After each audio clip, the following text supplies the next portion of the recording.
Excellent. Good evening. I'd like to welcome you all to the June 14th, 2012 Conservation Commission meeting. I'd like to call the meeting to order at approximately 7:06. First item on the agenda is the Pledge of Allegiance.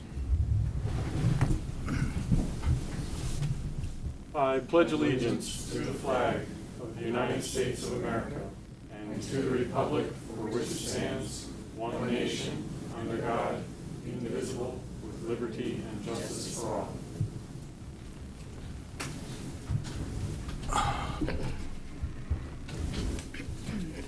Becky, could you do the roll call for us, please? Drew Kiefaber. Present. Bruce Specto. Present. Jeff Goldknob. Present. Fred Pearson. Present. Jessica Vasey. Here. Stephanie Foster. Here. Donald Tucker. Present. Janice Rosa. Here. And Wright. Here. Yep, Wynn's not here. Since Wynn is not here, I'd like to appoint Don as a voting member for our meeting this evening. So our next item of business is the Town Code Enforcement Officer, Susan Labrie, was kind enough to come to our meeting this evening. So Susan, if you would like to take it away and speak to us. Yeah, if you don't mind, from the podium. I don't know. That makes it so that your voice comes through on the microphone. And it Okay. broadcasts better. All Okay. Hi, welcome, or thank you for bringing me to your meeting and meeting all of you. I'm here to work with you and be your eyes and ears if you have any or see any issues out in the town that you're concerned about or you have questions about. And as you know, all the wetland board applications come to you for your advice and for anything that any concerns you have on those. And please feel free to email me Monday through Friday. I work till noon, and I can help you out. I know quite a bit about wetlands and violations and the state regulations. Did a lot in my previous couple of lives, both on either side of being a civil engineer and also working for the Conservation Commission in the previous two towns I did this for. So if there's anything you ever see, please let me know. I do look at the zoning laws and the state laws and make sure that if I see anything, we do go after it. We have a couple of violations in town that we've caught since I've been here, and I've been working with Diane Hardy, and we've got wetland scientists involved, and we've got remediation plans involved, and we're working with the people so that it doesn't set an example and that we can clean up whatever the problems were. And we find typically people don't seem to really understand that they're doing something wrong, so we feel a big part of, or I feel a big part of this is education. So talk to people as much as possible about what the regulations are, both for zoning and for the state. One of the issues that we have before you guys tonight is Lionel Labonte, and he had a violation with, I think it's shoreland and wetlands, with some tree cutting that was before the state. It didn't have a lot to do with the town zoning, but it had a lot to do with the state regulations. So the state's taken a look at that, and I truthfully, I don't know if that's been resolved. I've tried calling David Price, who works for the DES, and he works with Newmarket, and he and I were going to take a walk of the site and see what the damage was. The allegations are that he went and cut a bunch of trees in the buffer, the wetland buffer, the shoreland buffer. He states that the trees that were cut down because they were diseased. They had fallen over due to the storm. They were dangerous. They had already fallen down. He was just trying to clean things up, and he was trying to clean things up according to the regulations. So that's with the state right now, and they're trying to determine if there is a violation, what the extent is, and if there was, what the remediation is. In the meantime, he's applied for a septic system design and a 3-bedroom house on that property there. And I've got the plans here if anyone's interested in seeing them. Basically, what he's done is he's made the design for both the septic and the house so that it meets the town zoning. It's not within 150 feet of the reference line of the water. I think it's Winkley's Creek that it abuts. But it is within the Comprehensive Shoreline Protection Act area that is protected. So he had to file an application with them. So we have two applications. One is with for a septic design, and this meets all the requirements. And then the other one is for his house, a 3-bedroom house, which he's squeezed up towards the road, away from the buffer area as much as possible. He still needs a state permit. So the question becomes, as a Conservation Commission, do you have any concerns? Because the state is interested in your comments if there's anything that they need to consider, since you're more familiar with the town and the water quality and the area than the state is. And if there's anything that you have, I've alerted David Price that I'd be meeting with you tonight and that I would get back with him if there was any concerns. Does anybody have any questions on Lionel's property? How close to the water is the new home? It's a little over 150 feet. Which is further than the protection area, correct? Further than our protection area. Yeah, when I reviewed it, and I still would like to sit down with Diane Hardy, because she's pretty much the zoning expert in the town right now, I didn't see any zoning issues with where the house was placed. It was all the state regulations that he was in violation of and needed relief for, or a permit for. And that had to do with the trees that were cut more than anything. Well, it's two separate permits. One is an after-the-fact permit for cutting down the trees and for what happened out there, and the second permit is to now build on the property. So right now, it's my understanding that there's like a small house on the property. It's not really habitable. It's really close to the water, but he's going to build a brand-new three-bedroom house outside the 150-foot buffer. But it's still within the Comprehensive Shoreline Protection Act buffer. So he's got regulations that he has to follow, permits he has to get, drainage plans he has to do. How big is the lot? The lot, good question. Drew, this is the one that we saw the shoreline permit for already from the state, right? That you sent out this week? Yes. So he has a permit from the state for the house already. And he doesn't have the after-the-fact permit yet for the tree cutting is what it sounds like to me. Oh, the other permit's for septic, correct?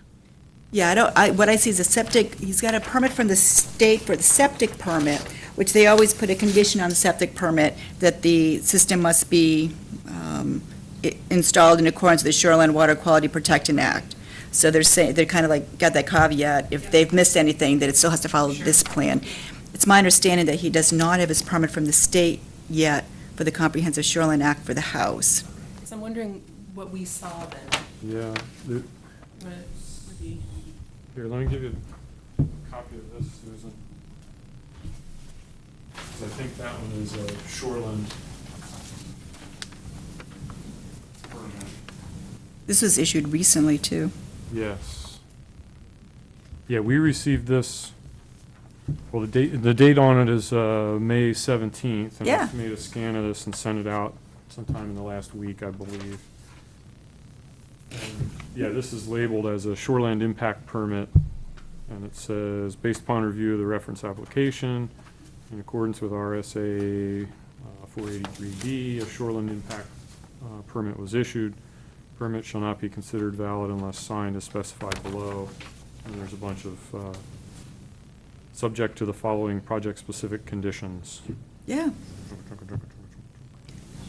No, you're right, Jessica. This is the permit for this application, which I didn't get a copy of the, the I know approval. So, for wetlands permit, typically, they are required to send copies to the town, and those have to go out to the various commissions. right. But I guess maybe for the shoreline permits, that doesn't necessarily, they don't have to do that. Right, right. What I always try to get from the state is that they give us the copy so we're aware of what's going on. So if we do have comments or concerns, we can let them know. Yeah. And that's why they had sent us copies, and that's why I was trying to converse with the state about it, but apparently you're right. So it's already been issued, there's not a whole lot we can do about it, except to make sure and follow up that the conditions of the permit are met during construction. Did you get an answer on the size of the lot? No. Oh, let's see.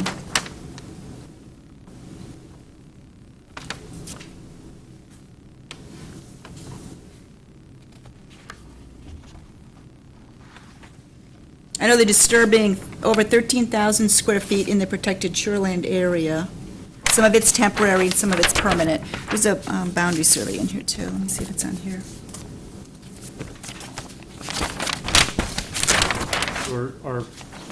Are the commission members familiar with where this lot is? It's a lot off of New Road.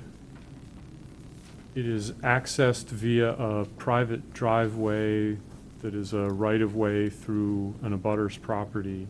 And it's a relatively small lot that is very close to Great Bay. In front of, Yeah. Yes. This is the boundary yeah. to around. Yes. It's 1.75 acres. So I'll send around two plans. One that Jessica has is the boundary plan, and this is the shoreline protection plan, which shows the location of where the house is going to be and what the setbacks are. Drew, since I wasn't here last night, Wiggly Creek. This is did anybody bring up? reference line that they measure off of. Can we restrict The grading lines. This is the It area is of restricted disturbance. under It is restricted. the town Under the town. and the Okay, state. Because I don't know if they know about it, but, it should be made yeah. known. Mhm. I mean, that's part of the problem with Great Bay and nitrogen levels, the fertilizers and that are going into the bay. I know this property, I walked this property 2 or 3 years ago, and it's right there on the water.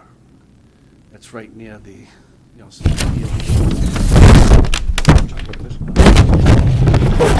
enough that, they're mandating to upgrade the sewer treatment plant, but I would just like to make sure that that's part of the permitting, is that the restriction of fertilizers is enforced.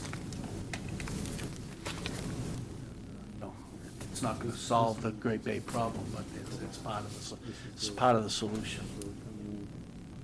Yeah, that's not uncommon to have as a condition of, as even part of the building permit, or you can even put it in the deed, that there's some sort of fertilization restrictions put on the lot. We're here to make conditions known. I mean, Yeah. do we go to the planning board next and ask them to put that as part of it, or is it past the planning board stage already? And as a part, should we go to you and ask you to make sure it's enforced?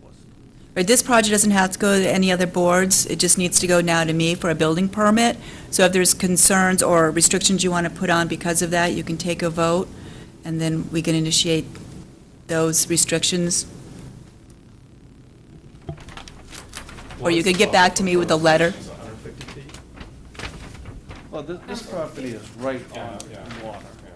In this, yeah, for the state, it's no fertilizer within 25 feet. Otherwise, you have to use the low phosphate, et cetera, fertilizer on the property. And I think that the town is the same, because the town adopts the state one, except for there's a few little things that are different, and I don't think that's one of the things that are different. But, so what you're suggesting is perhaps for the building, through the building permit process, it I can be would like to noted. see the fertilizer next, a restricted use, not because of the closeness to the Great Bay and the problems that we already experience with that. Do we need to, we're an advisory board. I don't know that we can just vote to make a ruling on that. I think in the past, in other situations, I remember maybe the driveway a long time ago, a year or 2 years ago, maybe the driveway out off of Off of Gonnet. off of Gone. Gone, right? And we Drive. and I think they eventually put on the plan notation the type of grass mix they would use and the amount of fertilizers they would use. And we made recommendations that the planning board require that or something along those lines, if I remember right. They hadn't already noted it on the plan. Yeah, I think that was a case where we had jurisdictional wetland input, and that doesn't appear to be the case here. That's a pretty fundamental difference. Where I guess in this case we would have to actually try to get the change, right? Sure. I mean, if you don't, that's the only way for us to get input, I would say. Can I ask you a question? If there's- Yeah. So for an individual house like this, even though the town and the zoning code has a local shoreline protection requirement, a single-family house like this doesn't necessarily need to go before the planning board and get a permit? Correct. For that? Okay. It's just for the larger projects? Right. They're not doing any subdividing, Mm-mm. so it's just Right. a house lot. Yeah.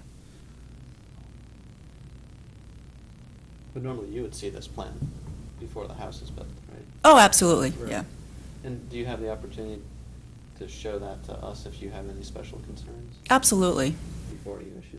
Right, because you're on an advisory board and this is your expertise, and if I have concerns or if there's anything that we require permits for, I would always pass it by you to give you the opportunity to let you know what your concerns are. Again, you know the property and the area much better than I do.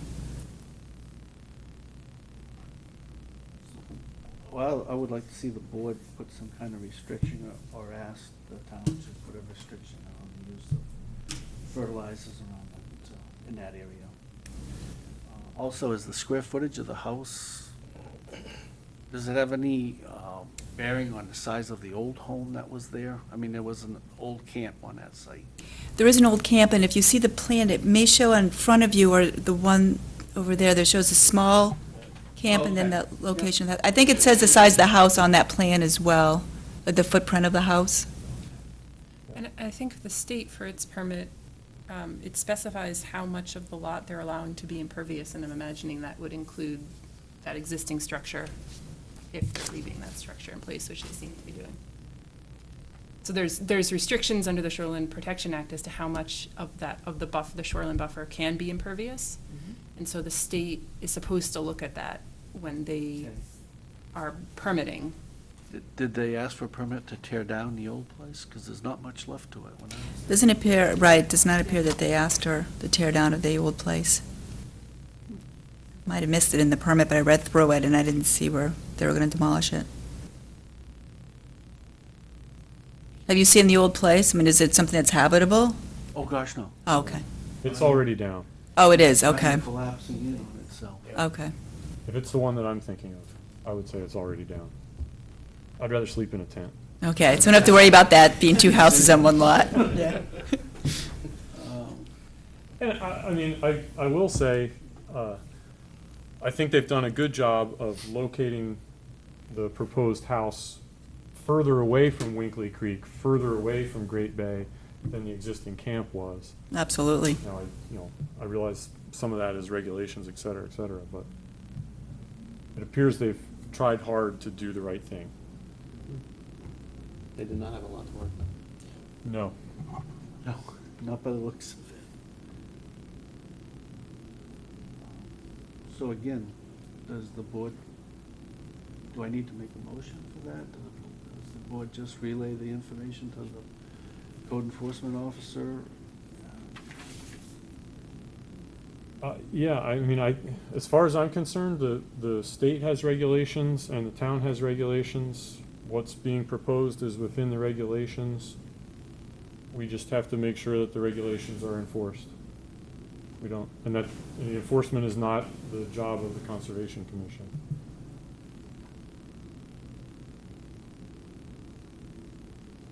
But what you said is sometimes they put a restriction on the deed, for instance, to remind people about continuing conditions such as no fertilizer. So if in the future the laws should change and that should no longer be the case under the state or the town law, that would continue to remain on the deed that they can't use fertilizer. And so I guess your question, Bruce, is whether there is now, as far as we are in the process, if there's still an opportunity to do something like that, or if that's already gone by that point. We could probably check the town attorney on that. The town I came from, that was pretty much standard with every single application, shoreland and wetlands. Anything that went to the Board of Adjustment for any type of relief or any type of wetlands, that was always a standard condition. They may have enforced rules that, based on their zoning or their interpretation of the rules, allowed them to do that. And I'd probably, if you want me to do that, be more than happy to ask the town attorney if we can put that on, so we make it a requirement that it goes on the deed. But it's a good point, because the next landowner won't have all this paperwork and may not be aware of all the restrictions. And then if they start to fertilize or cut more trees or do some things innocently, which is usually what people do, then we end up with problems or more nitrates in the water. So I would be in favor of that, if we asked to have that installed onto the deed or written into the deed. I don't know if I have any backing, I think And- that's a wise thing as well. I mean, it can't hurt. It's not Can't hurt. it's not any extra regulation than what's already there, so. It's there, but just to It's make just it a more reminder. open. More Yeah, it's not easy taking open. any property rights away from the gentleman. If he's received his permits, he's following the regulations, he's fine. It's just like, as you said, a reminder for generations to come that there are regulations in place that they need to be aware of. My only concern about that is the regulations may not always be as strict, and they might be less in 50 years. I'm not saying that's a good thing or a bad thing, but then you're overburdening a future owner. Well, I know with the codes that we have, we always say that it's such and such has to conform to a certain code or the most recent edition. Right, but usually restrictive covenants in a deed are, you can't, they're, you know, to release a property deeded after that from that can be near impossible. So it's just, I'm not saying it's right or wrong, I'm just saying something to think about. No, it's a good question. Again, I can ask the town attorney about that. Is he allowed to have wildlife on his property? Like horses or goats Farm or stock? farm stuff. If it meets the regulations, I guess he'd be able to put a fence around part of the property, but he wouldn't be able to build other structures, barns or hay barns or sheds or anything like that. Yeah, pretty much takes care of that. But also, I guess that you would have to approach something like that earlier in the process, right? At this point, this has already been approved, he can build it, right? So how would you get something written into this specific property's deed? Would be a follow-up question, would be. I mean, I've never heard of anything like it, but I don't know, do you sometimes do that as part of the conditions for a building permit? Yeah, Because that's where he's at this point, right? Right, yeah, no, He we can doesn't put on have a, a building permit. no, he does not. Oh, okay. I'm Oh, I just sorry. found out he got approval from the state. So, no, I mean, it seems like he's done his homework, as Drew said, and he's certainly met all the regulations, but there's always conditions that we can put on the building permit, and it's great to have something in the file at the town, but as you know, things happened at the paperwork at the town, and I know Newmarket suffered a fire many, many years ago, but things also walk away, and, you know, real estate people, they all do their due diligence, but there's always that one piece of paper they miss that says, here are the conditions. But if it's in a deed legally, that's something that can be looked at or as a reminder. And I can look into that for the commission to see if they would like me to, see if it's something that we'd want to consider for properties, for this property and properties in the future. I think that would be useful, and I know it is standard in a lot of other towns that I've interacted with. Things that are,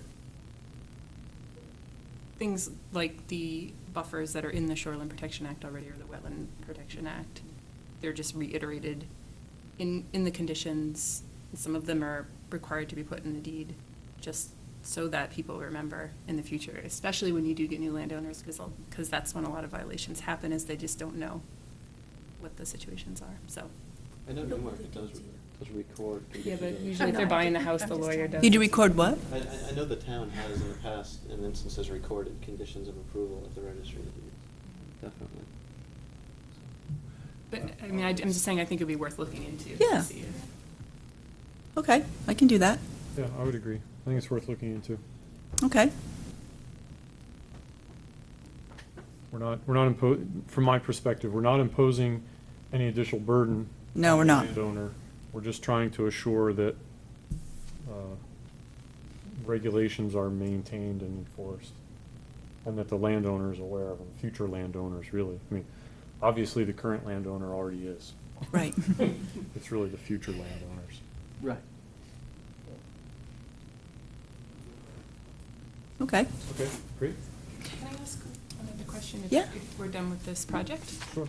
We had that email before the last meeting, which we didn't talk about, for 4 Bald Hill, where there was a neighbor who was concerned about somebody doing some work in a wetland possibly.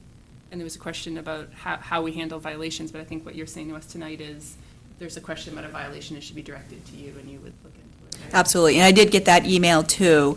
I drove by and I tried to, from the road, look to see if I could see anything, the person who had contact, or got the email from, didn't have pictures that they had submitted to me. Perhaps they do, but I didn't get pictures, so I couldn't really see what the violation was. So I did try to contact the people. Never heard back from them, but that's on my list, to send them another certified letter to gain access to their property to see what is going on out there, so I can either dispel that there's a violation out there or help them correct it. Great. And if you do have any other questions, or if other people come forward to you with a potential violation, just send them right to me. Susan, if there's a violation, you cannot go onto that owner's property without permission? There's a little bit of question, Is there? I'm sensing there's a little bit of a question about what the rights are. If there's a building permit on a property, I have the absolute right to go on. But I think there's a little bit of a question, and I don't feel 100% comfortable without the homeowners knowing that I'm going out there looking, so I like to alert them.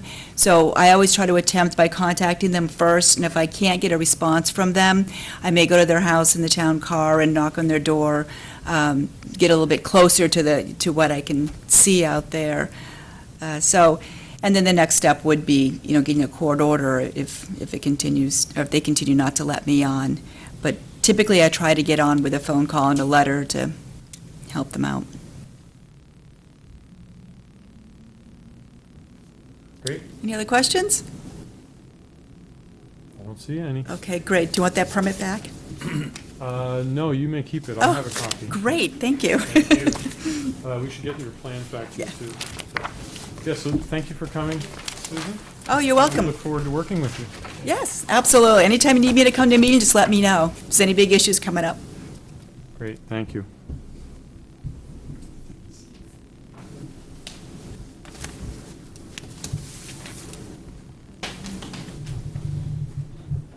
You got them?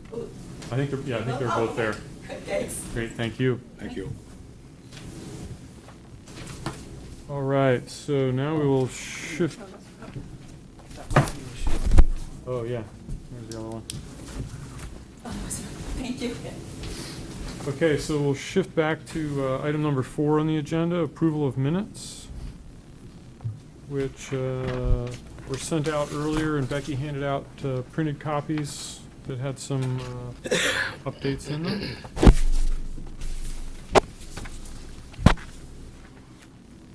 Anyone have any comments, corrections, additions, changes to the minutes from our May 10th, 2012 meeting?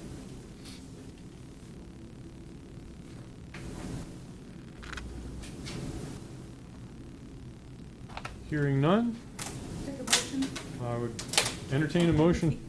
I'd like to make a motion to accept the minutes of May 10th, 2012 as written. Thank you, Janice. Well, we have been amended, so Yeah, as amended. as amended. As amended. Thank you. I'll second that motion. Any further discussion? Hearing none. All those in favor signify by saying aye. Aye. Opposed? The ayes have it. One abstain. Bruce abstains. Becky, once again, thank you for doing an excellent job on the notes. Makes this part so much easier. And it makes it easy for members who aren't here to be able to know what happened. Nice and thorough. Okay, next up is the treasurer's report. Yes, does anybody have any questions about it before? There is, I believe most of the changes are reflected under contracted services. And several checks were written for obligations that we had. There was a check written to the Nature Conservancy for $5,000 for the oyster reef restoration. There was a check written to the Nature Conservancy for was that for a land?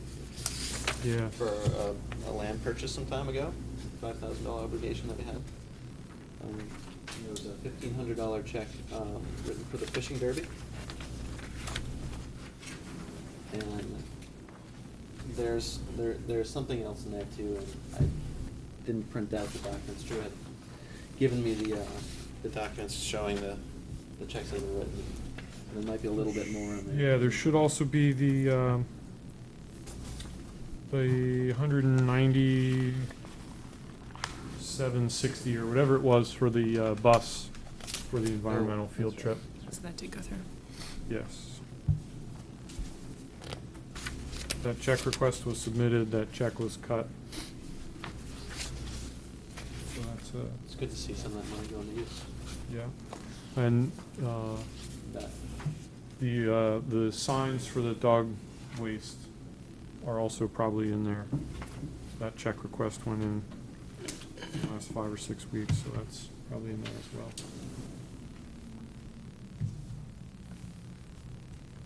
and we also, to be deposited, we received a check from Loco Sports for $250.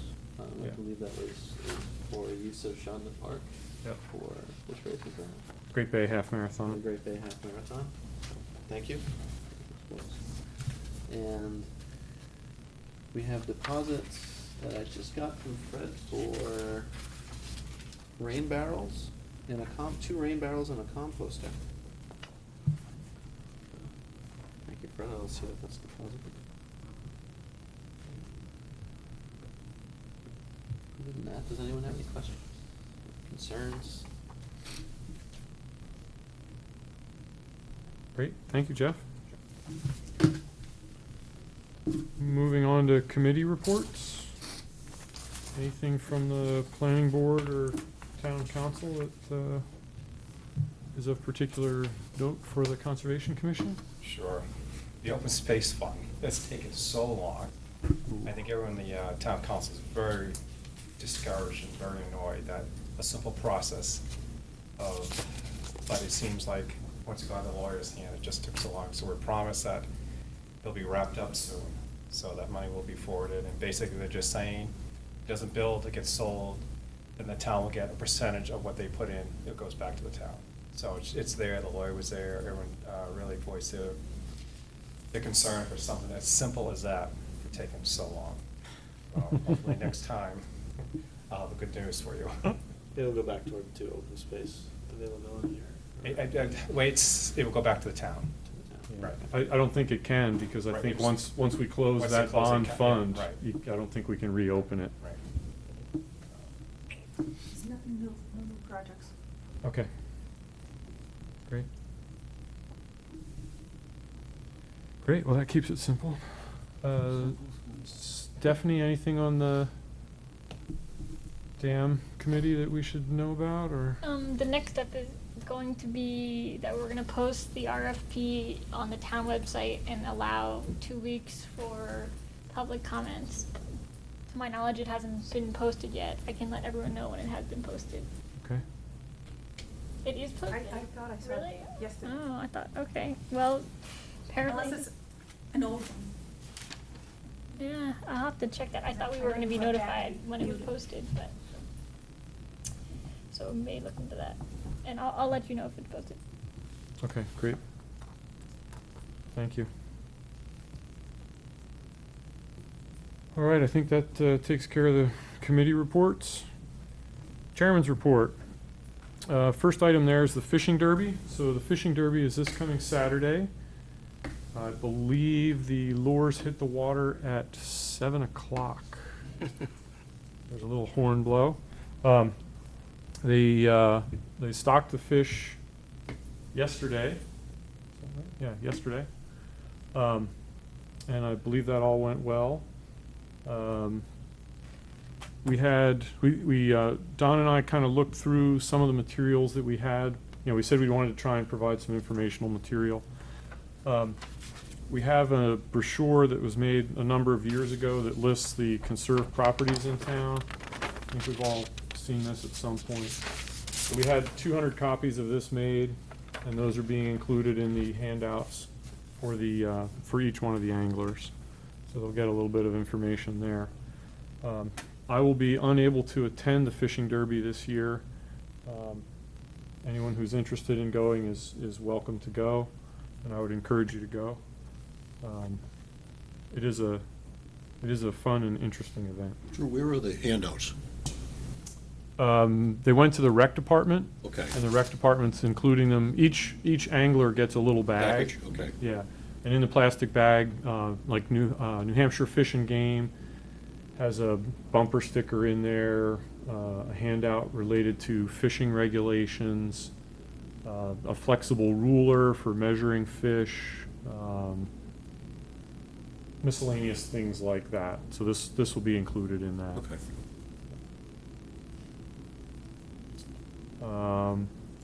There was an expense of $43 for making the copies of the brochure. So I would entertain a motion to expend $43 to pay for the brochures. I'll make that motion. Thank you, Bruce. Second? Thank you, Fred. Any further discussion on that? I think it's pretty well done. Yes, it is. Hearing none, all those in favor signify by saying aye. Aye. Aye. Opposed? The ayes have it. Anyone have anything else on the fishing derby? Okay, moving on. Next up is the Old Home Day and Oyster Festival on August 12th. We discussed this at our last meeting. We were invited to be to have a vendor booth. When we discussed it, we didn't think we really had the manpower to do that and the Heritage Festival within like a 6-week window.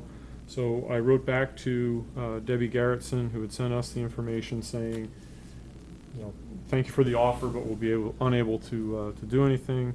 I also forwarded a Shannon Park usage form, and she said she would fill that out and get it back to us. So we'll probably see that for our July meeting. So that's what we have there. One thing that came up since I published the agenda, but I'd like to talk a little bit about, is the Nature Conservancy has invited anyone on the Conservation Commission to go, I believe it's next Tuesday, to go see the initiation of the oyster reef restoration near the mouth of the Squamscott River. So I believe Jeff sent that information out to all of us. I'll be unable to go, I'll be at work, but for anyone who is interested in going, contact, is it Jim O'Brien? Jim O'Brien, and I can't remember Megan's name. Oh, I think last name. I think it was LePage or Lepage. Yeah, the information's in that email. Yeah. And I spoke with Jim this morning. I can't make it, unfortunately. I don't believe I can't this time. But they would like to know as soon as possible if people are going to be able to go. I guess there's a few people from the town already going. I think Vanessa's going. One other person.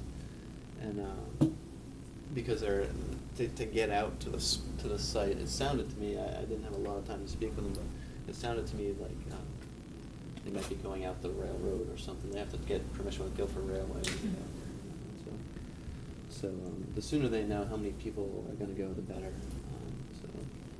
And my impression was, since they said something about being on the railroad bridge, Right. really the way to access that is to park, in essence, at Rockingham Junction and then walk out the railroad line. Right. So it's it's probably a half-mile walk Yeah. along rails and ties. I don't know what the condition of that section of rail is like, perhaps because typically you have to have a flag person with you if you're in the rail, so I'm sure that's what they're trying to set up with Guilford Railway. And perhaps maybe they can get a vehicle out there as well, depending on the condition of the area. So I don't know if you have to walk. I mean, the best bet to do is call or contact Right. Jim or Megan. Right. They'll definitely be more than happy to fill you in. And they Jim said that they would definitely like some representation. If we can get someone out there, it would be great. I'll try to make it if the tide's right. How's that? I'll go by kayak. Oh, okay. If the tide's right. Yeah. That'd be great. I can't make it. Yeah. I think we should count heads and get an idea. Yeah, I can't make it. Work calls. Yep. I know, and I think I go Hampshire every day, so I don't know until. Yeah, I I'm understand. picking on you, James. I do work. Maybe I'll some trade oysters you. out of Half-Shell might entice them. Absolutely. There's a very slight chance I could try to work on my schedule. Sounds interesting. Yeah, it would be neat to see. It does. It would be neat to see. Well, and yeah, to some extent, there will be an opportunity to see when they do towards the mouth of the Lamprey River as well. But it sounds like they're not, it sounds like this is a more organized tour, so to speak, whereas the other would be more just, Right. seeing it. But I assume it's gonna be the same sort of thing. But You know, could- it's somewhat dependent on the tides and, it'll most likely be during working hours. Unless you know someone at Newmarket. I have a friend that lives over there, I'm sure you'll be able to see it. Yeah, yeah. Okay, then the last thing that I have under the chairman's report is that we've received the spring, summer Great Bay Matters magazine. I think I've mentioned these before, that it's a nice magazine. I find it informative and interesting. I'll pass them around. Anyone's welcome to take them home and keep them. Those taste. I've already read through it. And if you'd like to get a copy, you can get in touch with them, and I'm sure they'd be happy to send you one. There's a reason it has big yellow spots. Okay, that's it for the chairman's report. Moving on to old and new business. Susan already spoke with us. We got that one behind us. Stewardship monitoring, Silverman Schneer. I still need to write that one up. And hopefully I can get that done in the next month so we can get it off the agenda after next month's meeting. Been a perpetual on for too long there. So next is the ongoing Conservation Commission activities. Stephanie sent some information out about a week ago, a little more, I think. Stephanie, if it's all right with you, I'll let you speak to that information. Okay.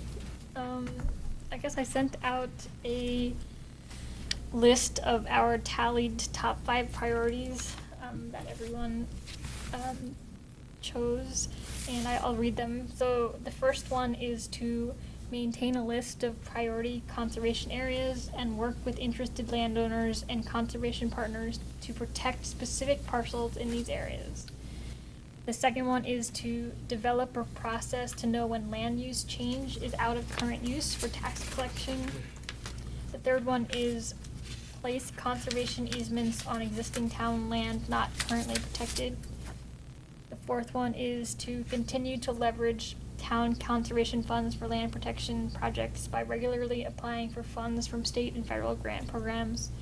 And the fifth one is to erect and maintain information kiosks. And then from those, I suggested potential subcommittees and tried to group related priorities under these committees. And we can talk about whether or not these tasks and these committees are appropriate, but they're one about land protection, and this one would be mostly about creating a list of priority conservation areas and applying for funding for those kinds of things for conservation lands in the town. Then I suggested another one that was policy and process. This one would be charged with developing the process to find out when land use change is out of current use for tax collection. Also working with the budget committee to separate the commission operating costs from the conservation funds, which we have talked about.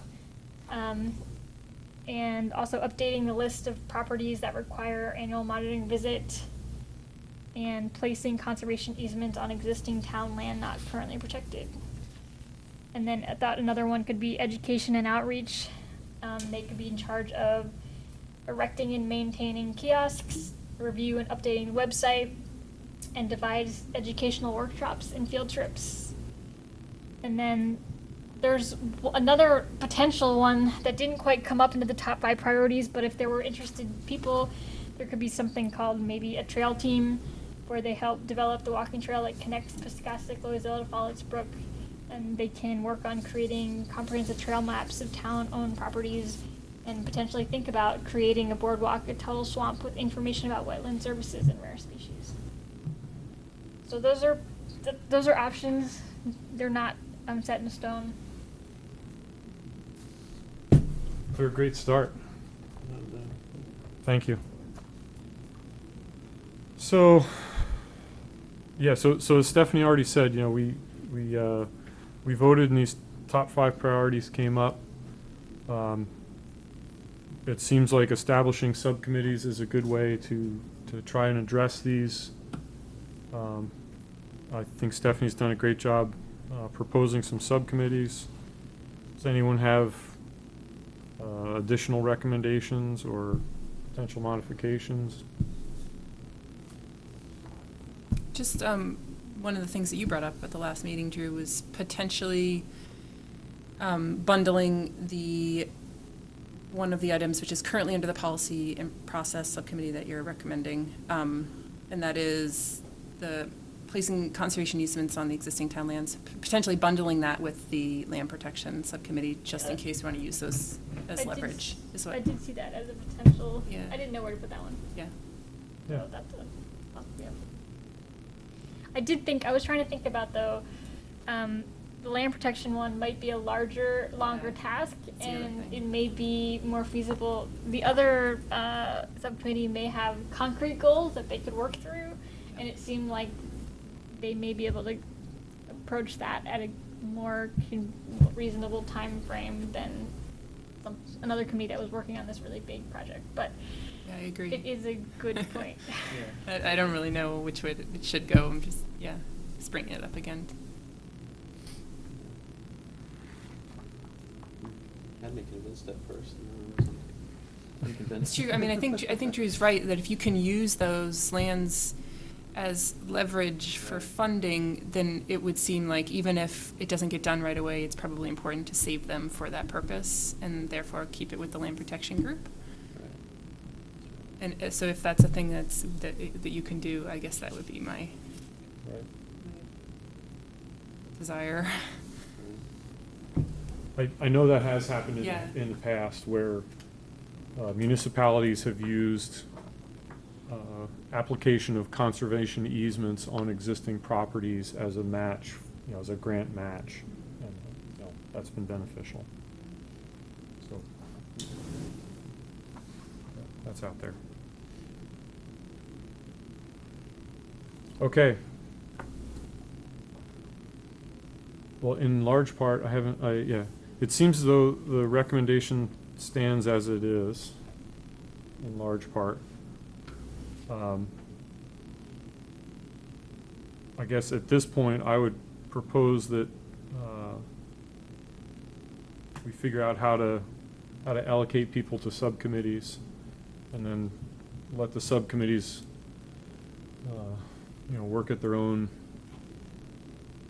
effort as they see fit, in essence. Does that seem reasonable to folks? Okay. I guess one of the questions is, and I don't know if we answer it now or maybe when we find out whether or not there's interest, but this trail team, I suggested that because it kind of brought in some things that were on the potential goal list, but I'm not sure if it had complete support of everyone in their top 5. So I don't know if we wanted to talk about, adding this or not thinking about this quite yet. Would it have made the top 6? I don't think so, but I don't have all the. That's how that process works. Do we formally have to vote and create each subcommittee separately and then put people to it? Or if next month, say you establish these 3 and then people divide up into them, and then next month if we decide, there was enough interest as we discuss these other things in trails, or, that's what I was wondering, do you have to actually create the subcommittees? Like formally, you Vote to mean. create a subcommittee, and then have people. I don't know, I think is the answer. Well, I know that's my answer. I don't know if we have to formally create a subcommittee. Well, can I make a comment? Like number 2, the developer process to know when land use changes out of current use for tax collection purposes. Mhm. When we had the auditor or the accountant, the guy that appeared before us, at that time, I think we were trying to find out if we were missing our allocation for some of the funds. Mhm. And I don't think that was resolved that there was a specific way we could check on it other than Jeff popping in from time to time to see if any land had changed. Does that require a committee? I don't think so. But I think it's something that we discovered, maybe accidentally, or maybe we knew about it, but it kind of slipped through the cracks. But it certainly is something where Conservation Commission shares in that tax burden or that tax collection when something comes out of current use.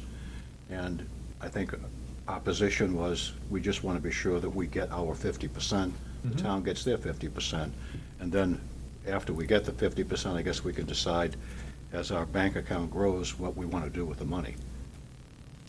But I don't think you need a committee for that. And as far as, the other thought I have is on conservation easements on existing town land. I'm sure there's pros and cons on this, and I don't know the land. I think, Janice, you did maybe a report on the lands that were, or maybe that wasn't lands that the town owned, or had, Oh, and for the taxes and the. oh, that was something different. But if the town has land and you put easements on it, I mean, it's great to protect it, but for the good of the town, is some of that land possibly could be used for some other purpose for the town? Like with the thing with Carpenters, with the school, is there land in town where if the town continued to grow, they might need another school, or they might need a rec department, or a new DPW building or something? I don't know, but I mean, is that something that would have to be discussed in a subcommittee? Or, Well, I mean, ultimately, if an easement were placed on any town-owned property, ultimately, it would be the town council that would be doing it. okay, So it would just be the Conservation Commission would, in essence, be making a recommendation. The town council could say this land is gonna have a conservation easement placed on it with the ability for the town to build a future school facility on it. Or they could put language into it to allow themselves some freedom in the future. And I think we only ever talked about in terms of lands that were already being managed for conservation purposes. Like there's one, I don't know where, Leda Lane, that's Yeah, mostly the- wetland, you know? Yeah, I think a prime example of a potential property for this, Don, is that there's in essence, a property that's all wetland or predominantly wetland in between the golf course and Leda Lane. okay. That was given to the town, and it really has no utility. Yeah, yeah. Because of the extent of wetlands on it. $8 semi-annually for tax collection purposes. Well, I mean, at one point, there was a proposal to have a number of house lots on a portion of this property, and it was wet enough that they never built the road. You know, the house lots were subdivided, but they never built the road. It's just a paper road, and nothing was ever built there because it's so wet. So those were given to the town rather than paying the taxes on them. Yeah. So, So really, there's probably a couple things in this top five, Stephanie, you probably can put yours right on the list. There might be two that might not even belong on the list. Well, I wanted to talk about the number 2 that you suggested about developing the process. I think one of the problems I came up with when I'm not sure what he was, financial. Matt Angel, the town. Yeah. Interim finance There you director. go, yeah. Director of Finance. One of the problems was that he was saying that his office doesn't know when the taxes come through. So we can't just go and ask when that stuff happens. So I think it would behoove us to put something in place so that there was some kind of notification system so that we knew when the land use changes, so that we could go to his office and say we want to make sure that money comes through. But there seemed to be a disconnect there that I think that it would behoove us to look into and try to formalize a process for that. So I do think it's an important. It would be assessing, right? Is that where we? The town, Yeah. he does it, Yeah. yeah. he comes up with a number. Assessing collects it, Yeah. and then gives the money to the and basically deposits the money. And the problem was that the finance department didn't necessarily know where that money came from. And there's nothing triggered a split. So it would be going to, and he said the current software that they had couldn't handle that. And he was talking to those people to try to get them to correct that, but they, well, so the thing would, we would have to go to assessing and ask, have you done this, have you done this? Doesn't the land use change, though, doesn't that start with the planning board and our planning board rep?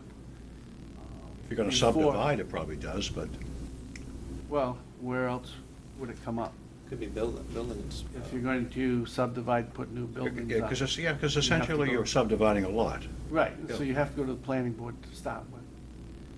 Not necessarily. doesn't have to because be if you- subdivided. Like, if you build a barn on your farm, you might take, or another house or something, you might take something out of current use, but not have to go to the planning board for approval to do it.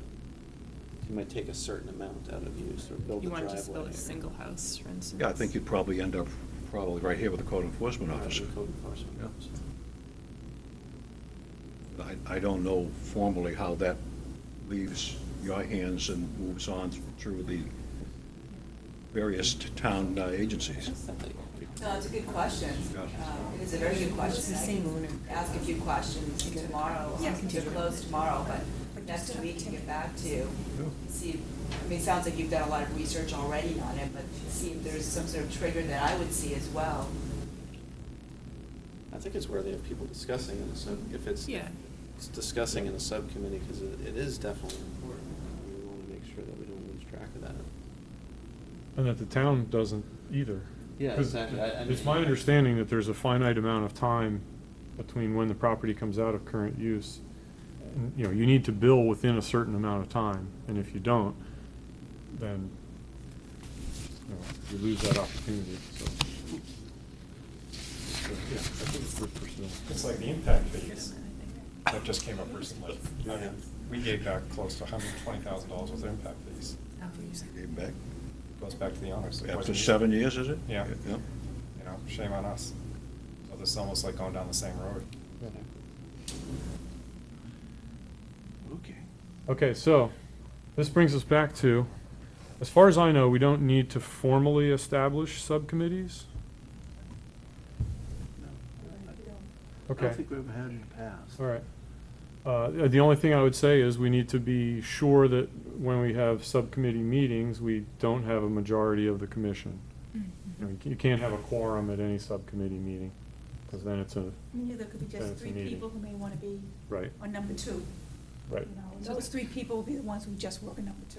But you don't have to come out and formally vote on every subcommittee. You Right. can just say Drew and Janice and Don wants to work in item number 2, you know, Right. and you Yep. want to work in number 1, and Yep, Right. yep.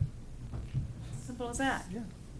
Okay, so, Excuse me, so 3 or less is a non-majority, and does that include Yes. the alternates? So if they're present, does that contribute to a majority being present, or no? I would say no, because Okay. they're non-voting members. There's 7 In absence regular of- members, is that right? 7 regular members. Yeah. Okay, so I like the proposal as it stands, where we have a land protection policy and process, education and outreach. And then I guess what I would say at this point is, how about if we fill those 3, or, you know, see the level of interest in those 3, and then see what level of interest remains for trails beyond that. Does that work for people? See more heads nodding yes than no, so I'm gonna take that as a I yes. think we're better off if we just take a little nibble to start Y- with. yeah, I And think- if we I try think that's to generally choke true. down too much, that's just what's gonna happen. Yeah, You're gonna choke on it and not get it done. yes. So if we can take a little bite out of it at a time. So, let's start with land protection. Who would be interested in serving on a land protection subcommittee? Somebody must be, somebody wrote it down first. I can It help was, you. yeah, it was tough. Everybody wanted it done, nobody wants to do it. Should Kind of be- fall in the same boat, I'll be honest. Yeah. It would be nice if there was a, without making this sound. A mixed demographic? Yeah, thank I you. agree. Yeah. Thank you. Like if there was an older person who's been a native of the town for a long time, and a younger person, because when you go to some of the older generation, they like to see familiar faces. Absolutely. Absolutely. Yeah. They may not like our face. They like to see a familiar face and know a name. I Yeah. think that's important, whoever goes on Yeah, yeah. that committee. Yeah. I think that's true.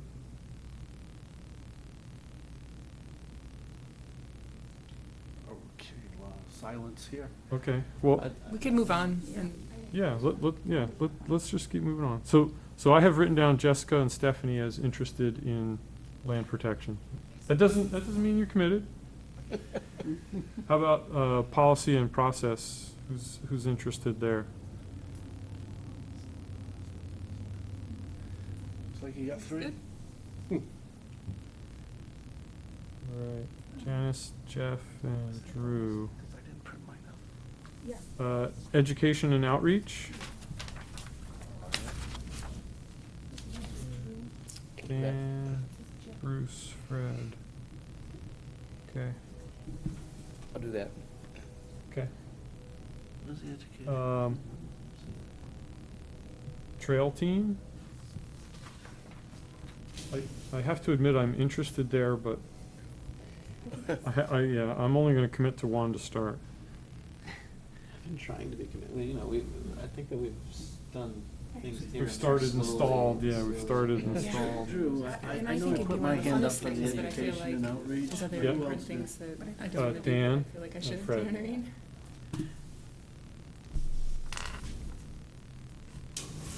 So for education outreach was Dan, Dan, Fred, Bruce, and Fred.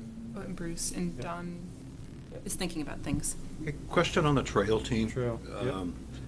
I've built a lot of trails on my property over the years, but, you know, you have your tractor, and you have your blades, and you have your I don't have a backhoe, but my bucket and so forth. But how simplistic are these trails? I mean, you say walking trails, they're not made for automobiles to drive down? I mean, do you use like wood chips or something to put down as a base, or can you get that donated, or can? Use the earth. Clear away some leaves. What do you do? Well, I mean, I don't know. I mean, If, in an ideal world, you lay out the trails so that it's, so that it won't erode. You know, you pick locations to traverse and go where you're not passing through anywhere that's excessively wet, yeah. that you're not going up or down anything that's too steep, because a trail that goes straight up a slope becomes a river, it just erodes.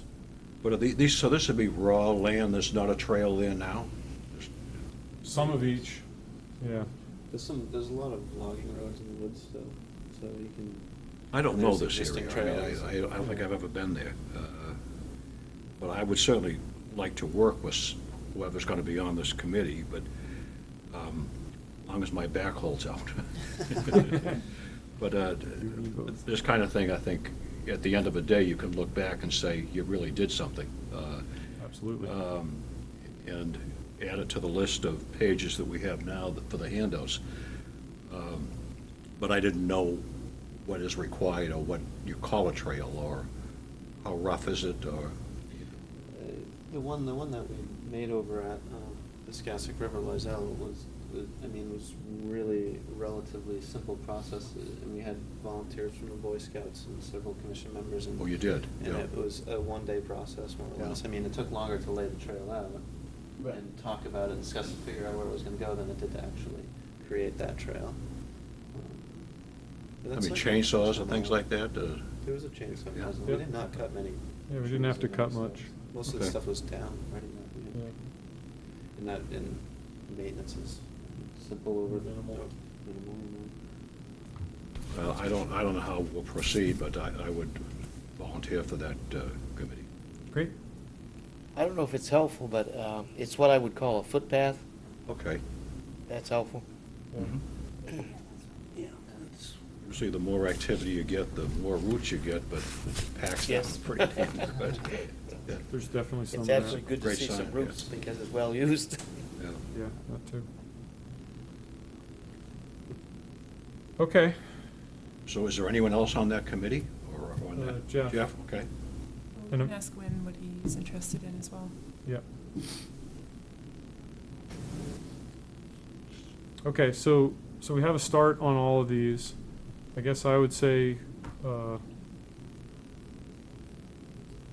don't we send something out that has people's names listed, and then let's leave it up to the subcommittees to get the ball rolling on their subcommittee issue. That work? Like it. Me too. Okay. Next thing up on the agenda is rain barrels, Conservation Commission shirts and hats. Fred, I'm gonna let you speak here if you would, please. All right, we'll start with composters.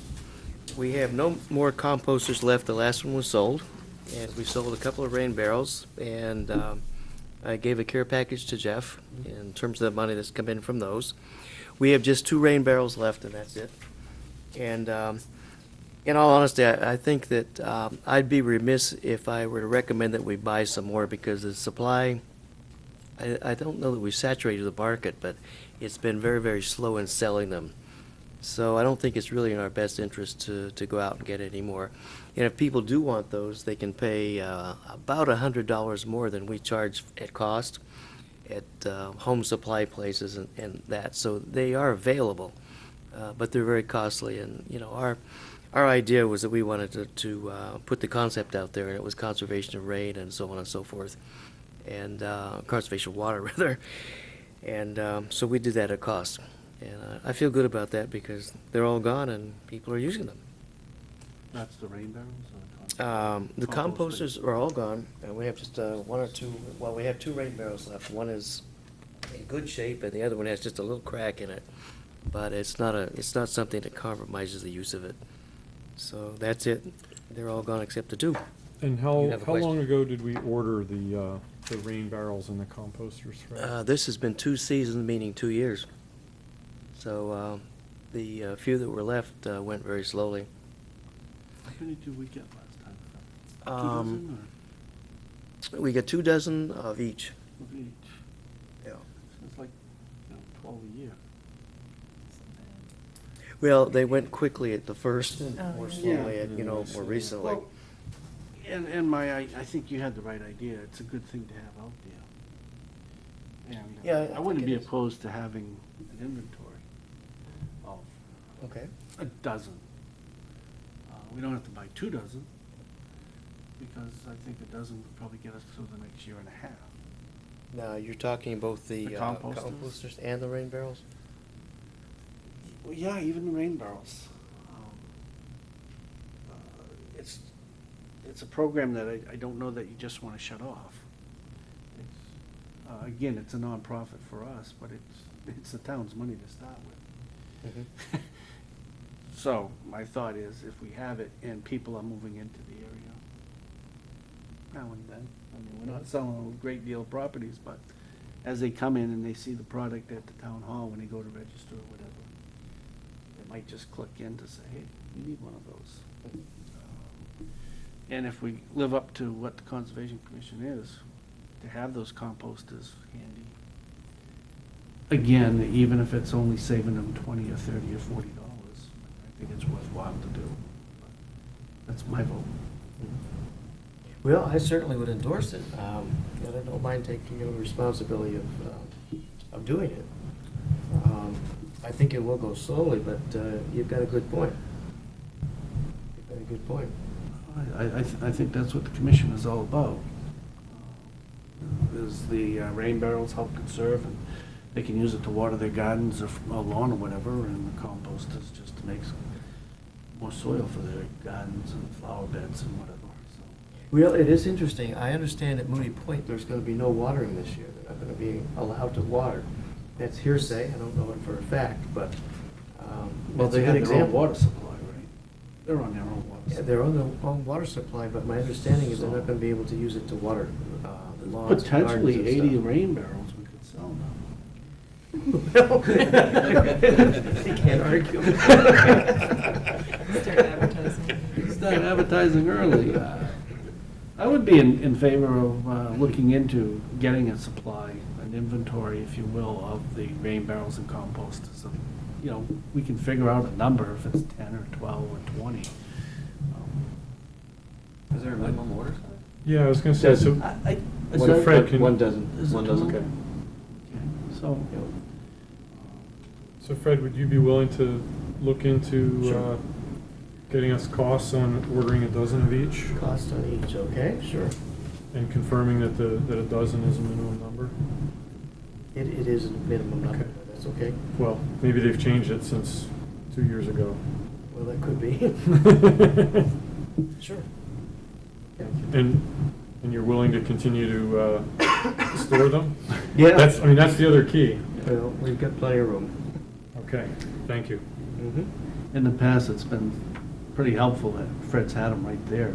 Because Absolutely. as people call, you can't always get into DPW to pick up what you need. Absolutely. Fred's been right there at bat for us, so. Well, it didn't work too well at DPW, I have to admit. It didn't. And, It you know, didn't for work at example, all. Somebody, I walked out the other morning and Pauline's out there scrubbing one of these composters. And I said, what's going on? And she said, somebody just called up and they want a composter, you know? Yeah. And that's how that happened. Sure. Okay, great. So then, how about CC shirts and hats? Okay,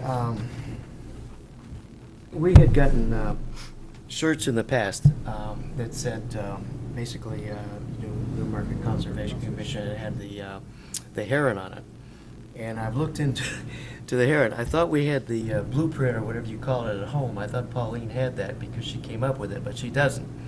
So the bottom line is, if we were to just go with Conservation Commission, Newmarket Conservation Commission, it would be a lot less expensive than if we got the crane on there.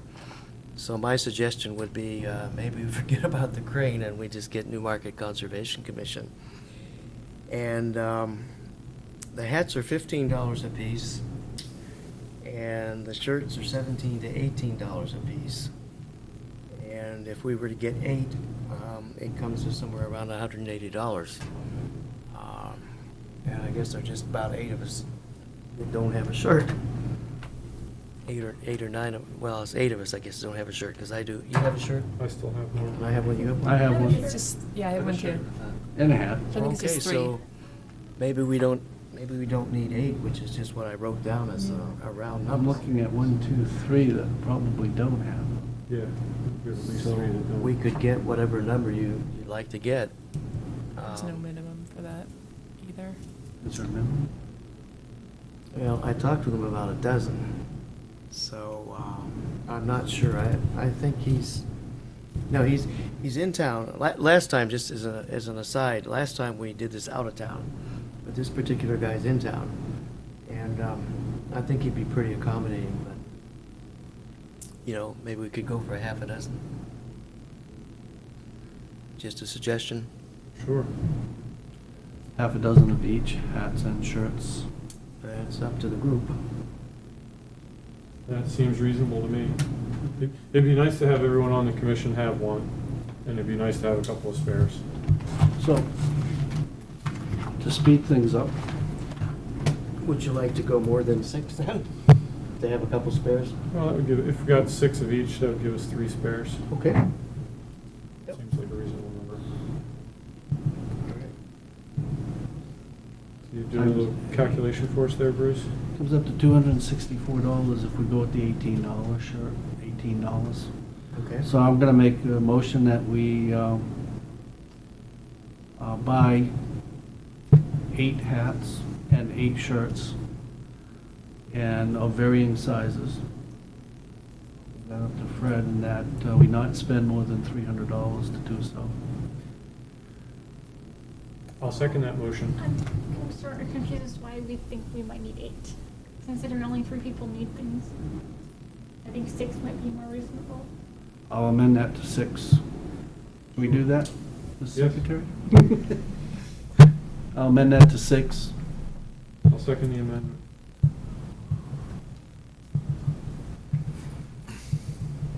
Any further discussion? Hearing none. All those in favor signify by saying aye. Aye. All those opposed? The ayes have it. Excellent. Thank you, Fred. Just might add that last time we paid $25 apiece. There's the bill, $287. So it's a deal. Still made it under. Great. One last question. So for now, you're just gonna get prices on the composters and the rain barrels then? Yeah. Yes. Okay. Call them a polo shirt. Yeah. I'm not sure. Okay, I have one thing that I added to the old and new business before the action item. That is the scholarship. As we all know, we offered a scholarship to the high school seniors, and no one applied for it. I spoke with the guidance counselor and the administrative assistant in the guidance department and asked about that. And fundamentally, what's happened this year and what has happened in the past is it's not so much that no one has applied, it's that no one is pursuing a major that fits within our description. And in large part, that is a result of, from an expense point of view, one of the most affordable ways to go to college right now is to do 2 years at a local community college and then transfer those credits to a 4-year school if you're going to pursue that.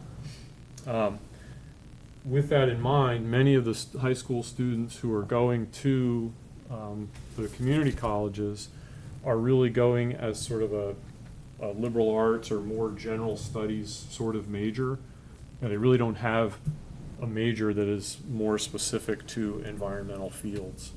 And so that is a big part of why why there wasn't an application this year and why there haven't been some in some past years. It isn't student laziness.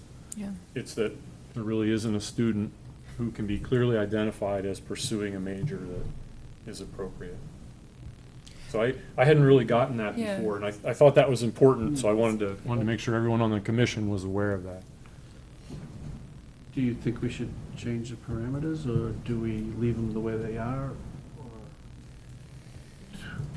I think we should leave it for the students who are considering a career in this line of work. But what you could do, when I went to school, my scholarship that I got, you could apply for it still in your freshman or sophomore year in college. So it could be known, if they move on to a career in conservation, that they could come back and see if the scholarship money is available. There was a system in place. Once I got the scholarship, every year I got a renewal of it, saying, it went more than just your going into your freshman year of of college, which I thought was an interesting concept. Yeah. And it was specifically designed for a student from this high school. So that may be an idea that Maybe someone. that would help, if we advertise that part of it and made that available to, like you said, like sophomore in college, we come in and say, I decided to go into this major. It would keep true to what the nature of the scholarship was. Plus, I think there's a lot of students who just, don't develop an interest until later in their college career, and that would give them the opportunity as well. I think that's a good idea. Okay. Makes sense. Well, yeah, I would say let's all keep that in mind, and when we discuss the scholarship next February or so, we can Maybe a make note a to the decision on that. guidance council office would be in line then. Once they're out of high school, they're gone. No, but I mean, I know from us stating that they could apply for it so that they can For future, yeah. It should go on the inform website too, the probably. next graduating the way to get class. them. Say, hey, look, this is available. If- If you decide you want to do a major in your sophomore, junior year, come back to us, If we decide to go that way, you know? we can do that. But right now, a Newmarket student, whether he goes to Newmarket Mhm. school or not, correct? Correct. Mhm. Newmarket native. Newmarket resident. So resident, yes, sorry, resident. That's where I would get. Are any of us Somebody native? from Texas applying. Are any of us natives? School is now 2 years in the fall. That's I've the- been here for 60 years. What was that You sound? know, or would you apply You're a before you native went because to you were, college? well, I don't know, you probably weren't born in the town, but were you actually? Yeah, it's for the oldies. Actually born in the town? Yeah. That's cool. Okay. So that's it on the scholarship. I just want to make sure we all knew what was going on there. And Stephanie can always just keep that as an action item, so we don't forget come February. Sorry, years. you guys on the action item Oh, I list. like that, I like this. I know. I really am impressed the way yeah. she does things. Yeah, it's helpful. All right, so which brings us to the action item list. So let's roll down I through don't have these that stuff with me. Let and me see just where look we're at at. what you got here. So, action items from May, contact Done. code enforcement and invite them to our meeting. Yep, Thank you, Janice. Thank you, Susan, for coming. Yep, thank you. That's done. that one's done, yeah. Send the RFP for the dam removal feasibility study to Janice. I got it. Great, thank you. Fishing derby outreach and pass out pamphlets. Those are in the bag, so to speak. Ask Jim Height if the fishing derby needs help moving the fish. We sent something out last night about that. Write a letter to the Wigan Farm butters about reasons why ATVs are prohibited there. I wrote a draft, edited, I worked with Drew's original letter from last year or the previous year, I don't remember which So year. 3 years ago, 2 years ago, at least. I worked with that a bit and tried to change the language around some and gave it to Jessica, and she made edits to it, and it's kind of like back to me, and I think I like a good blend of our two ideas. Probably won't be done until probably this weekend or earlier, and then We're we'll working on circulate- it. We'll circulate, yeah, it's definitely in the process. In process. Unfortunately, I'm looking at it much quicker. I'd like to get the Silverman Schneer easement report done too. Doesn't mean it happens. Our nesting birds waiting for that one. That's true. Remind the town to hand out dog waste information. I don't think that has happened. I'm sorry, what's that all about? We have a single page flyer that when someone registers their dog, we hand, is handed Sure, I to can them. Oh, remind okay. him. I'm in here enough anyways. Yeah, if you don't mind, Dan, that'd be great. Okay. I think it is happening most of the time, Yeah. but a little reminder wouldn't hurt. Put up the dog waste signs, we still need to do that. I have those signs. I'll volunteer to put those up if do you have places where you want them? Yeah, how about you and I talk about it after the meeting? Absolutely. Does that work? Shanda Park is a great place to put some signs up. What we have there now is ignored, but some more wouldn't hurt. Respond to the Old Home Festival, saying that we'll pass on a booth. Yeah, that's been done. Forward the Durham Town newsletter. Can that get sent to everyone? You still have it? Or when you get the next one, can you send it? I to don't get everyone? them regularly. I'll see if I still have it. I may have it, I'm not I sure. may if have deleted it.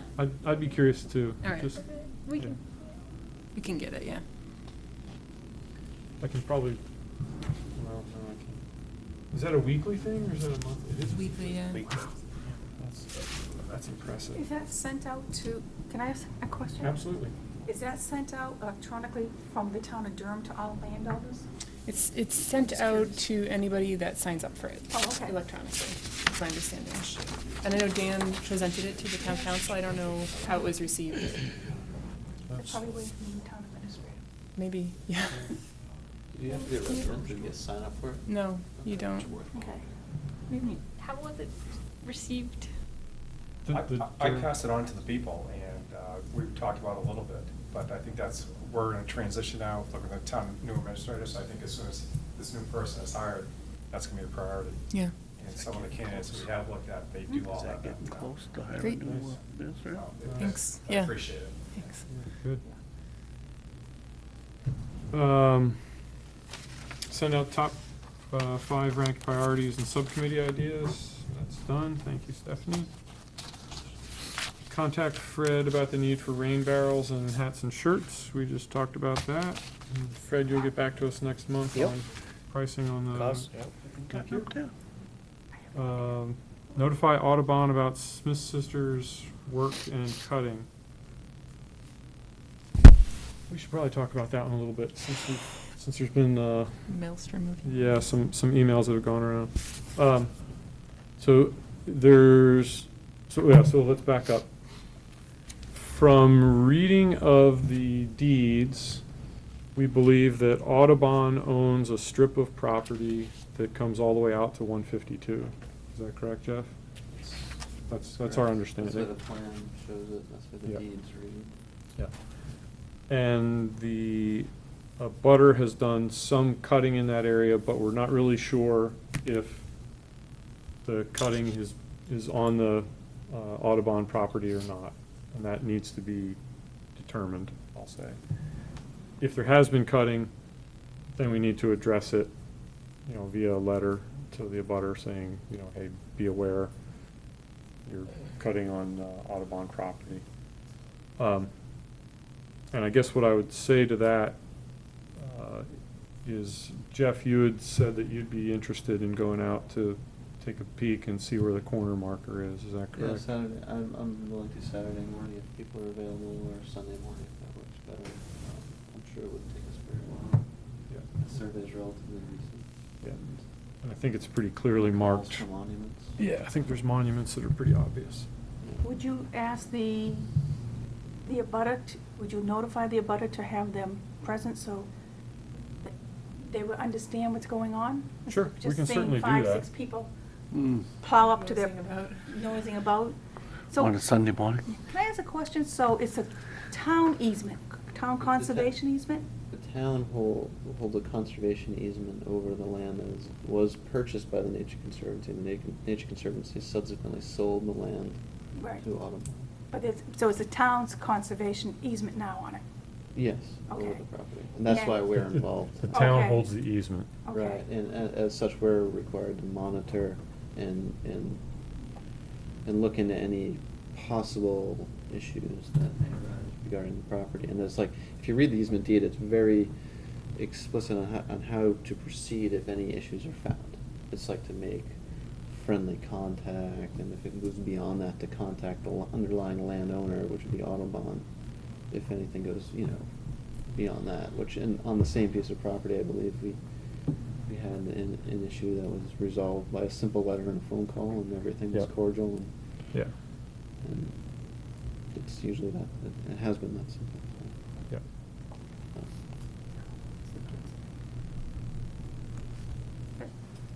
Okay, so, I guess what I would say is, I can't make it Saturday morning, and in order to make sure that we don't have a quorum there, it would be nice if there were 3 or less people there. I'll go with Jeff. Yeah. Do you have to post the site walk, though? Because I know on the planning board, we post site walks. I don't think so, because it's not really a site walk. Because You're we're allowed to monitor the property. Okay, and- you monitor At the any property, point, okay, that's a yeah. different Yeah. terminology, okay. It's Are you an early riser? I am extremely early. I have a son. So I'll go I as guess early as I- you want, I'm up early, I'm up by 5. This week he's been getting up. That may at be a 4 little early. every day. so- Well, I'll let you two Okay. figure that out afterwards, if anyone else wants to join them. I'll send an email to the abutter to let him know that somebody's gonna be there looking around. And more than happy to join us. Yeah, sure, sure. And if possible, I'd like to see what documents we have downstairs. If we have, I think I uploaded a copy of the plan from the registry website last time I was on the site walk a couple of years ago. Yeah, I thought I gave those to you. I'm not sure they ended up, they're not in here, so I'm not. I have maps at home, Okay. but they're at home. Okay, I have them. If you want to look at them afterwards, I did bring my computer and I can look at them on the. I'm more concerned like how what the conservation easement says, since I'm new to the board and I don't know how this all works. I'm interested in how it's worded and what it says on it. The easement deed? Yeah, easement deed, yeah. That can be pulled. Yeah, yeah, that's, you can look at anything. Definitely.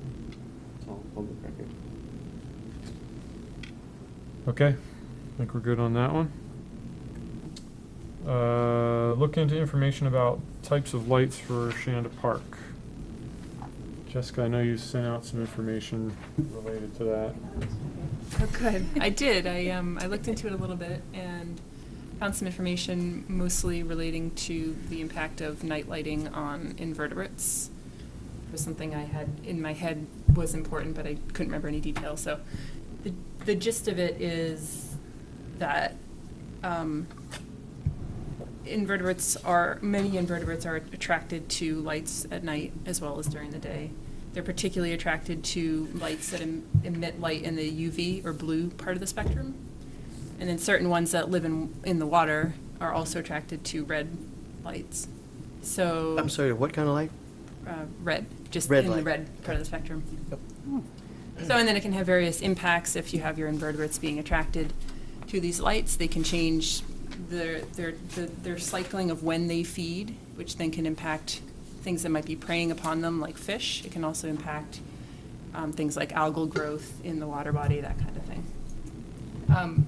So, I mean, in general, I thought it was an important issue for us to be aware of, just the idea of, light pollution in the evening, in the night sky, something just to keep in our heads as we're doing whatever we're doing on our land or, talking to people, whatever.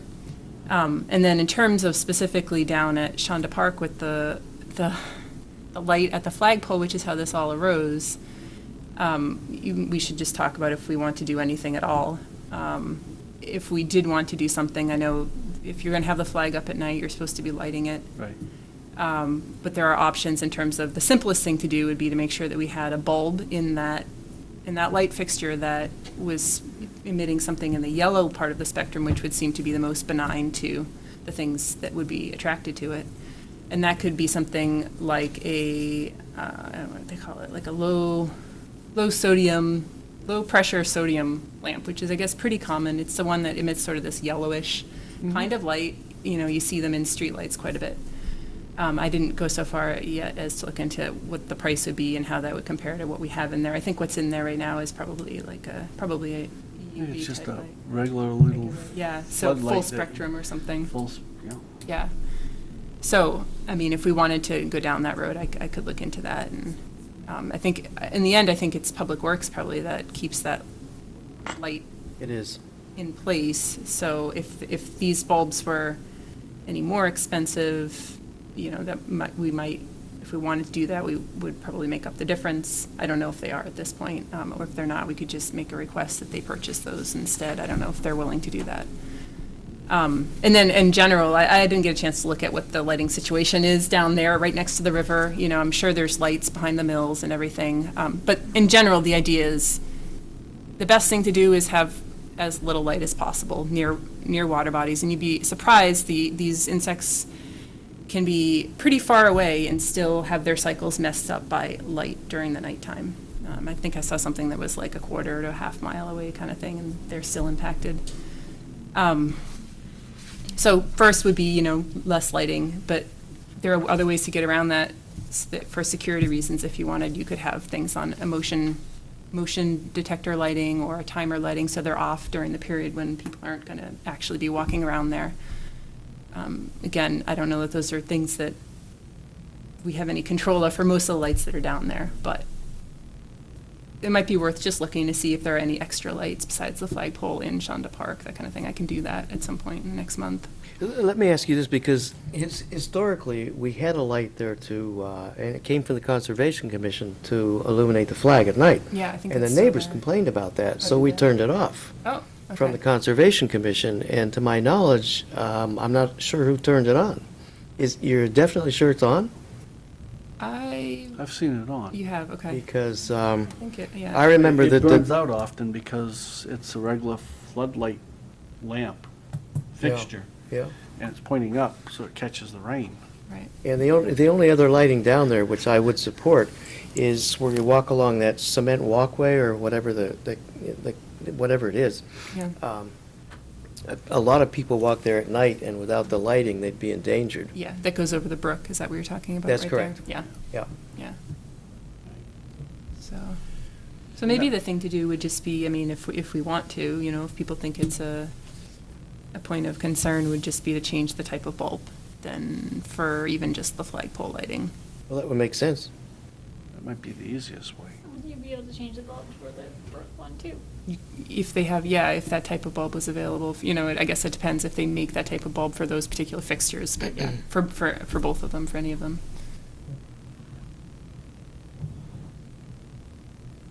Then you could put something on a little thing on the kiosk that says, "This is why we have this lighting in here," for the education subcommittee. Indeed. Absolutely. Information for planning board perhaps, or zoning for the new possible building going in down there, because I'm sure there'll be some sort of lighting outside that building.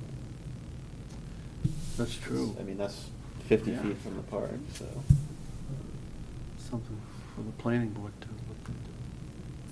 And Stephanie brought to my attention that the articles that I sent you were just in case people wanted to read more, but don't be scared off by them. I actually highlighted That was what nice. was relevant. I like If you that. wanted to actually open them up, you would see that. Thank you.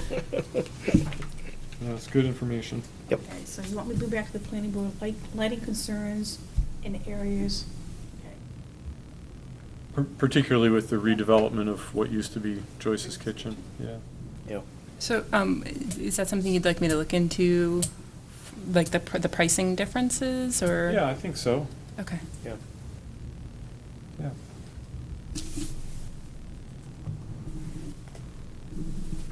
Okay. Back to the list, Older, write letter in support of the Southeast Land Trust accreditation. Yep, that one's done. Determine whether Southeast Land Trust contracted services can be retroactively paid from the CC operating budget rather than the CC fund. That's the one, is that the one we transferred? already? Yeah, Yeah, that was the payment that we moved. yeah, it was a last payment month. that was moved.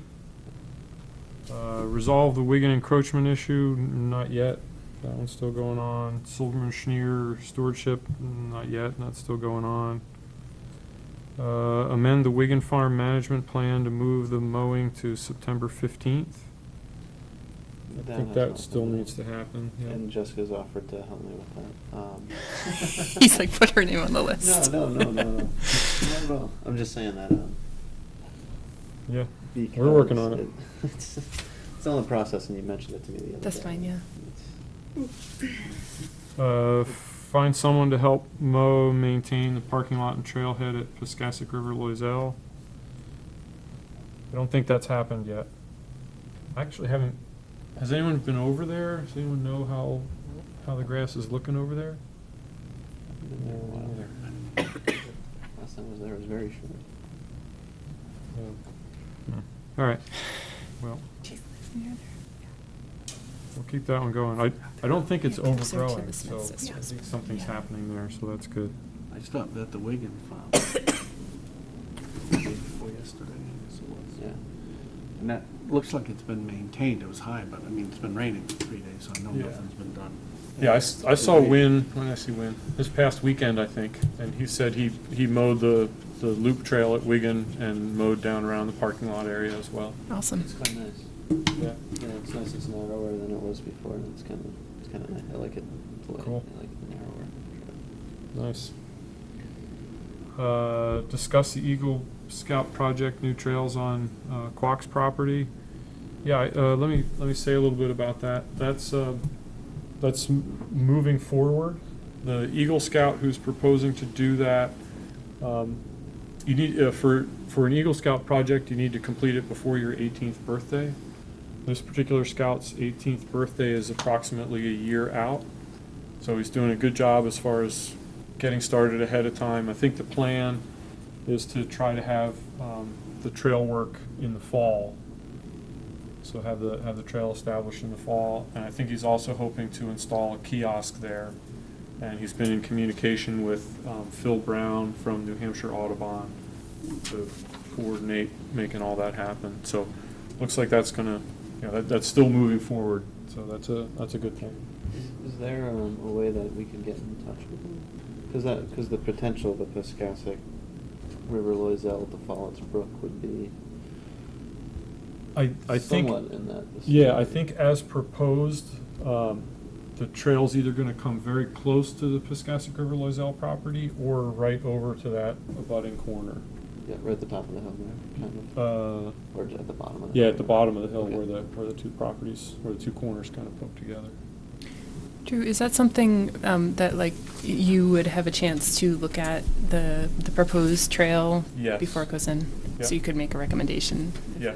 it's Well, that's A what good I was layout, that kind of thing? Yep. So I was thinking the trail subcommittee, that was originally part of what we were looking at before, and that was kind of what I was thinking about, and it'd be interesting to know direction he's headed in, or if Yeah, we I've- know he's gonna be out there working the day, we can walk out. I've, walk yeah, him, or We invite him to present or something. sure. offer to help him. Or, Yeah, you know what I mean? Like- I've been in communication with him, and I've expressed an interest in, longer term, the ability to connect to the Piscassic River Loisel property trail. And they're completely open to that, so I think that'll, How close will it come to the Smith Sisters property? there's 2 or 3 property owners in In between. between, right. Yeah, so at this point, Okay. it's Not not, an issue. it's not, yeah. Within this Eagle Scout project, I think construction of a kiosk at the parking area and construction of a trail will, fulfill his requirements and, give him plenty to work on and organize. Longer term, that's an interesting possibility, I would say. Would you be open to inviting him to talk to us about it? Sure. And I don't know when the time is appropriate.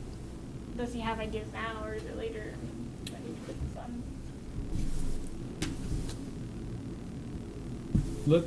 on. Why don't I talk to him and we'll go from there? How's that?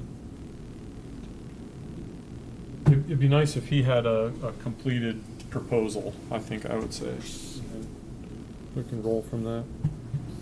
Okay.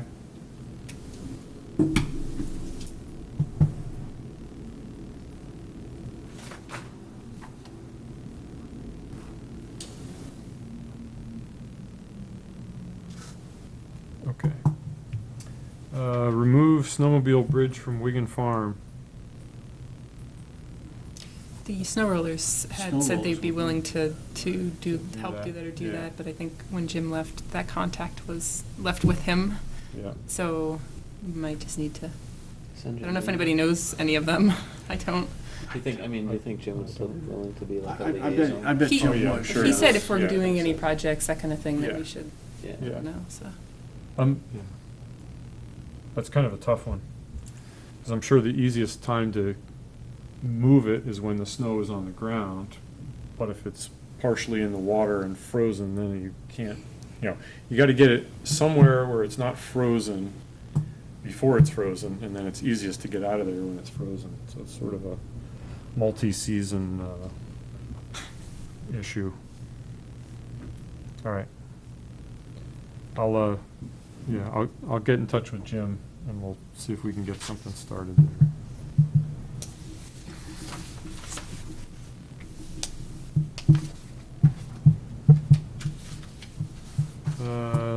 Next one is buy Lexan and ballisters for Heron Point kiosk. Fred, how are we doing on that? We have the balusters, and I still need to get the Lexan. Okay, great. And I believe we have, I think we've already allocated the money for that. I think we Yes. already have a motion for that too, so I think we're good there. Okay.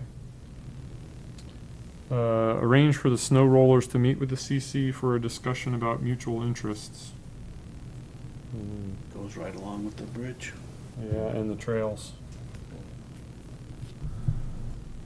All right, so I'll talk to Jim we'll see what we can do about getting something going with the snow rollers. All right, and I think that's everything on our action item list. Stephanie, thank you Chopped for it in half. compiling. Good to have a list. Yes, it is. Yes, it is. Keeps us all honest. Okay. I have a question. Yes, Kind of old, new, whatever. okay. We do an updated members list be sent out to us. Sure, Since we have new members now, sure. and new contact numbers and emails would be great. I think they're all on the town website. Okay, so we can get them that way. Okay. And, I don't know if they're accurate, though. I We think need there was more a than that? problem last time I looked at it, which was like 9 months ago, but. Okay. The other thing I want to bring up was the Heritage Weekend Festival. If the commission was still interested in doing a boat ride like as we've done in the past, I need to know so that I can reserve the boat, if it's something we want to do again. So, Well, you know, I think it's a showcase thing. A lot of people remember the Heritage Festival because of that, yeah. and I'd be wholeheartedly supportive of it. Anyone else? Is it something we want to do next year? Because I'm seeing nods. Oh, I agree with Okay. Mr. Pearson. Yeah. You can call me Fred. I've only heard So I comments will, about it. Lots I of will compliments. make contact with the boat owners. Since I'm not up there all the time now, so, you know, I just have to know. Sure. Can't just stop in. Well, that's a real highlight. But, you know, next week I will make contact and reservations for it. Okay, great. And do you think Win would be able to do his thing? Because he does a great job. Was it? Wynn's usually the boat pilot. Well, I'm yeah, sorry, Lynn and I who can was the drive big- it, but Joe Shanda. Joe usually- Shanda, And yeah. I'll check So we with need- Joe also. Yeah, we need I know he somebody- looks forward to it most of the He time, does an so. outstanding job, huh? He does. I will check with him and the boat owners to make sure that it's going to be available for us. And we typically do the kiosk setup for the weekend too, Yeah. so. Something to look forward to, set your calendars for that. Mid-September. I'm not exactly Yeah, sure I which. didn't write it down what day Yeah, I it was, didn't but either. there's been chatter on the emails, so. And you can't plan too far in ahead, really. Okay, does anyone else have anything under old or new business? Hearing none, the last thing I'll say is our next meeting will be Thursday, July 12th at 7 o'clock. And I will entertain a motion to adjourn. I'll make that motion. Thank you, Bruce. Do we have a second? Second. People, you're a little too slow tonight. Thank you, Don. All those in favor signify by saying aye. Aye. Opposed? The ayes have it. Thank you, one and